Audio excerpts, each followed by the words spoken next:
Hi beautiful, welcome back to another video. Today we're going to talk about how to pick up an acrylic bead and cuticle application. I'm going to try to simplify it as best as possible, and yeah, let's get into it.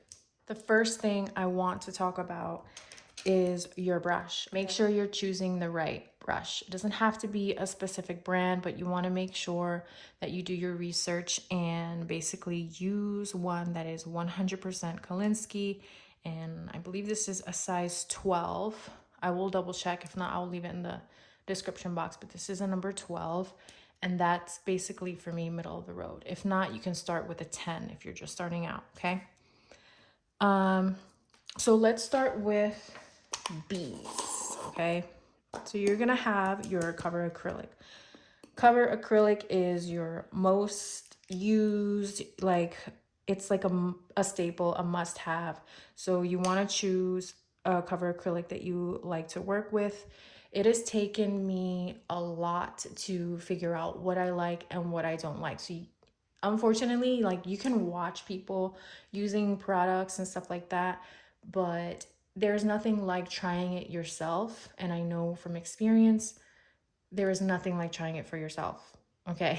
So you know what feels good to you and what helps you as far as products, right? Let me get some more.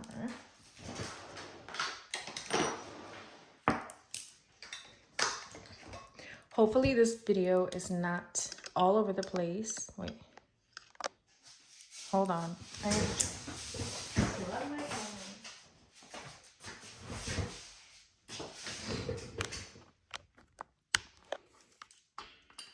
My wish is that this video is not all over the place and you understand what I'm trying to tell you, okay? I'm really trying to simplify this.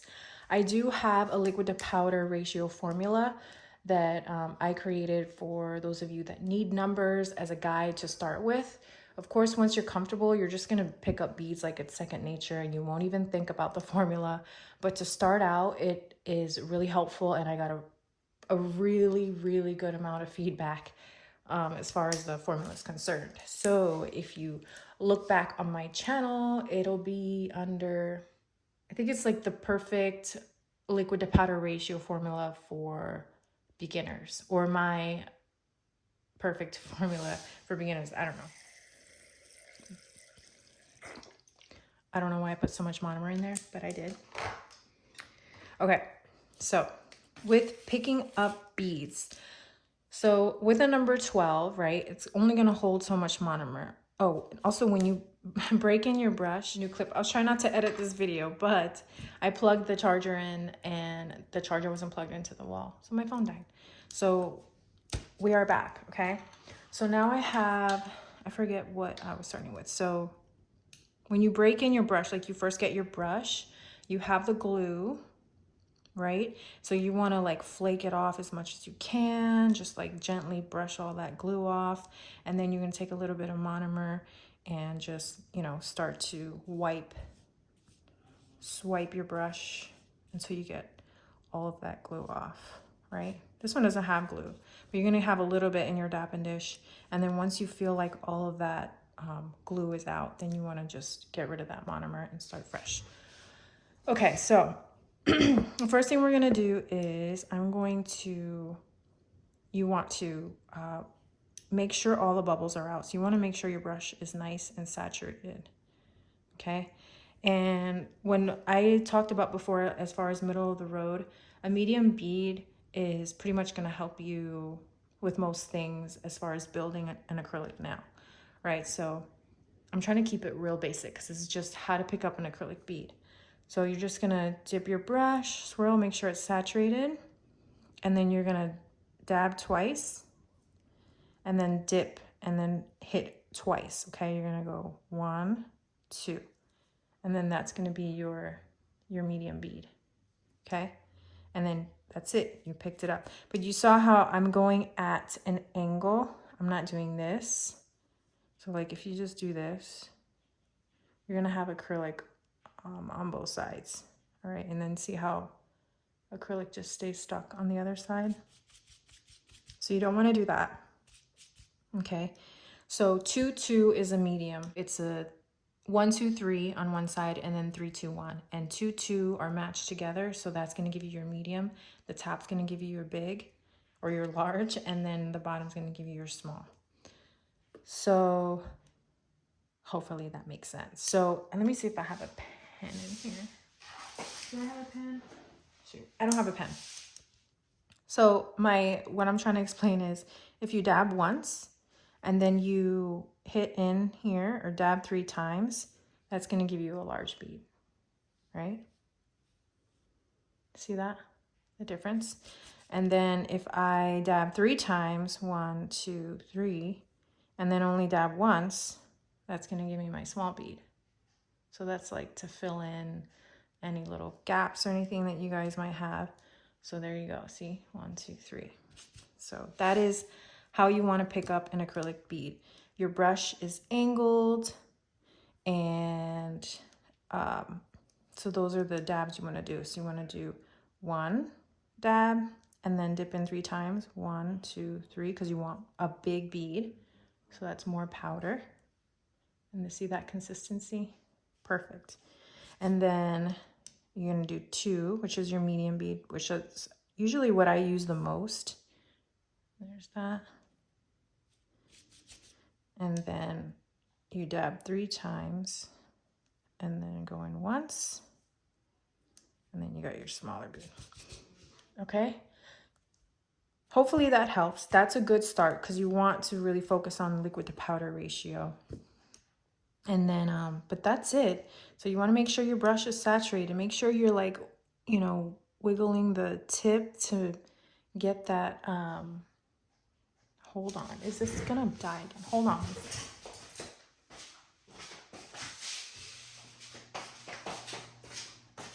That turn on the fan so it won't be as silent in here, okay? So, all right, so liquid to powder ratio. So we got that down. That formula has been extremely helpful. Once you're used to it, it's gonna be second nature and you're gonna pick up the beads like nothing. Okay, let me lower this fan because it's way too high. All right, and then, so really just wanna saturate your brush. You wiggle the tip a little bit, very gently, get all the monomer in there and then start from there. And then you can make sure your brush is saturated. You'll be able to tell because it's nice and like swelled up like this, okay? So with, why did this turn on again? So with a bigger brush, right? If you go say, actually let's go with the size 16. The bigger the brush, the more monomer, right? So it's still the same idea. So you make sure your brush is nice and saturated, you wiggle it and make sure it's nice and full of monomer, swell up like that. And you go 1, 2, let's start with the medium because it's 2 and 2. So 1, 2, and then 1, 2. So with a bigger brush, a medium is gonna look bigger, right? Than with a smaller brush. So I'm gonna do, let's do a large. So you're only gonna dab once and then dab 3 times in here. So 1, 2, 3. And then you'll see it starts to get that consistency and then you place. Okay, so that's with a bigger brush. So dab 3 times and then 1 dab, smaller. That's your small bead. Okay, so that's it. The only difference is your beads will be slightly bigger, but it's the same idea. It's just a guide to start with. Cuticle application. When you are applying at the cuticle, you're gonna basically just, you know, judge your size of the cuticle area and you're gonna pick up the size based on that. So if I know I'm gonna be doing the pinky, I do want a smaller bead. And also you can see with the brush, this is a pretty, you know, like sizable nail plate. So I think a medium will still be okay, right? So I'm gonna go here, wiggle, make sure my brush is saturated. And then I'm gonna go 1, 2, 1, 2. I almost just did one. And then I'm gonna place, and you always wanna angle your finger down so that you let gravity help you. Swipe your brush to clean it. And then for cuticle application, if you place it slightly lower, you can always work it back up to where you want it, like this.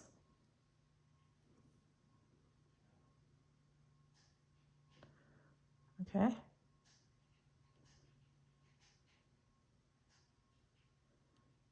And then that is how you are going to seal it.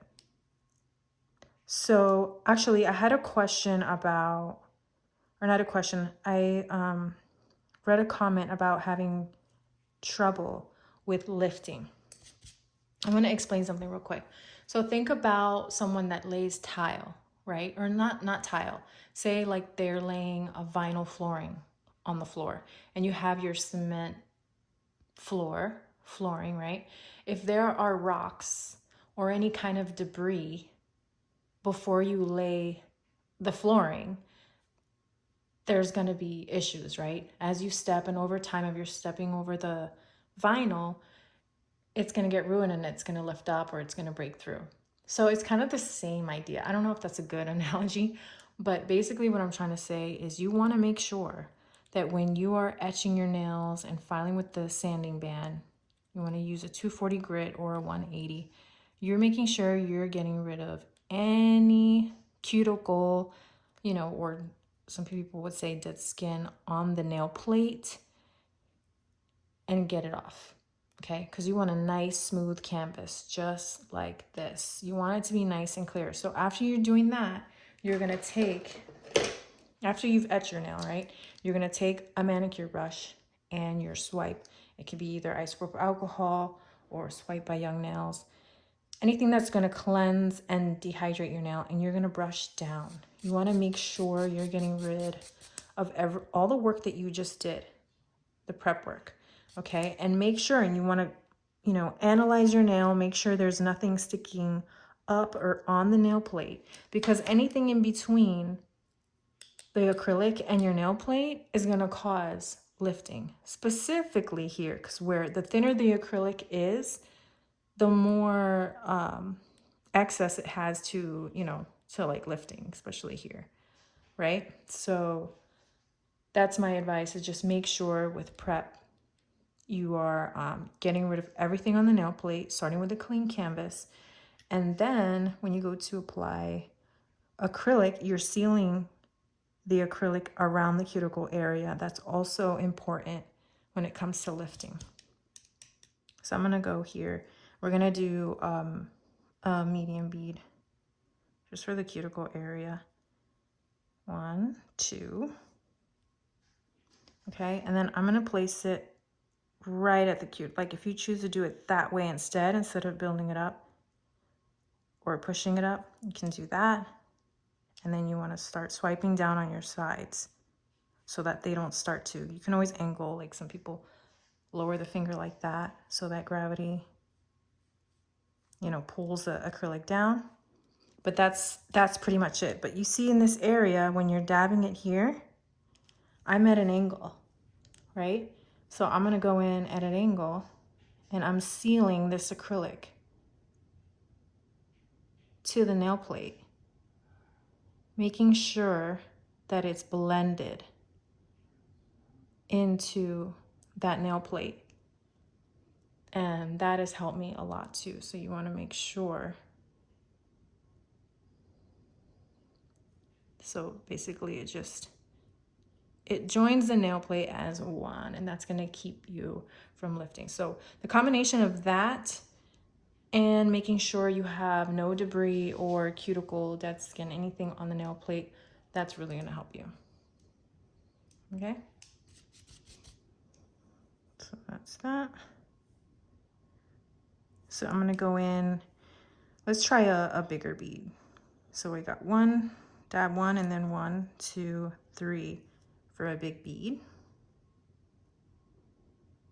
And see how that touched the cuticle a little bit? You still want to make sure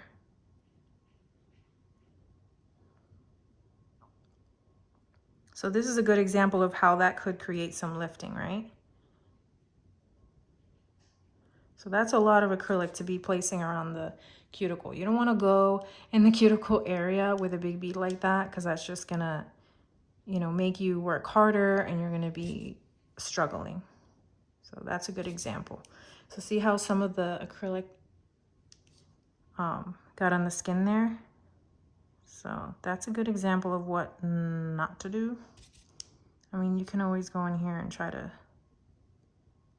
seal that, but that's why you want to go as close as possible. So I did 1, 2. See, I always naturally go in with a medium bead, and then I'm going to go, oh, I just hit my head. I'm going to go and place it here and then work that up. And then I'm going to seal it to the nail plate like that, and then bring it down.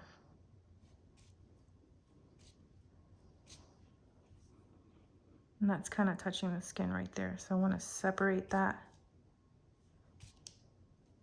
And do not make it a habit to go around and go around the cuticle and keep, you know, going around and putting all that monomer back into your skin and everything. It's not good. So try to keep it lower and then seal it. Put your brush at an angle and then seal it in that way. Okay? And then work your sides first and then swipe down. But yeah, I think that's everything. I'm actually going to stop right here, watch it back, make sure everything was included. And if I feel it's okay, then I will upload this and hopefully it's helpful for you guys. All right, give me a thumbs up if you found this video helpful, and share for anyone that is struggling. And if you are a nail instructor and you find this video helpful, share with your students and trust the process. It gets better, I promise. Just like your teacher says, it will definitely get better. Just practice, that's all. All right, and if you haven't subscribed, it is free to support. I would really appreciate it. I love you, and I'll see you in the next video. Bye.